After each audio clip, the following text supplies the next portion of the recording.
All right, thank you, everybody. Appreciate you all coming out. Great effort. I'm going to say a little bit about the Fed. I'm probably going to tell you a lot that you already know, but for those that don't, maybe it'll fill in some blanks. And then Nick's going to get to finish up what he didn't get to finish back in the second bank. Need more volume on that. You have to put your mouth right there. All right, here we go.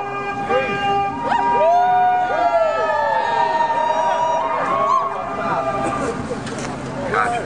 The Federal Reserve is no more federal than Federal Express. The Fed was created in 1913 by an abominable act of Congress. With a swift stroke of the pen, President Woodrow Wilson doomed the fate of generations and enslaved the American citizens to a life of servitude to an elite group of international bankers. The Fed is in fact a private banking cartel. And I use the word cartel because that indicates that it's a criminal syndicate. OPEC is money. Conspired and created by some of the most prominent bankers of the day, including J.P. Morgan, Rothschild's Bank of London and Berlin, Lazard Brothers Bank of Paris, Israel Moses Safe Banks of Italy, Warburg Bank of Hamburg, Germany and Amsterdam, Kuhn Loeb Bank of New York, Lehman Brothers Bank of New York, Goldman Sachs Bank of New York, Chase Manhattan Bank of New York, of course controlled by the Rockefellers. After the passage of the Federal Reserve Act, some years later, Woodrow Wilson had an opportunity to reflect on what he had done. And this is what he said. I am a most unhappy man.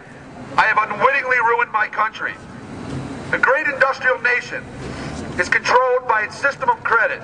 Our system of credit is privately concentrated. The growth of the nation, therefore, and all our activities are in the hands of a few men.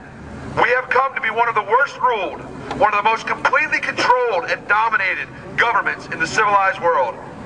No longer a government by free opinion, no longer a government by conviction and the vote of the majority, but a government by the opinion and the duress of small groups of dominant men.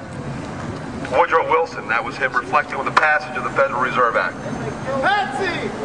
Here's something another prominent American had to say about banks.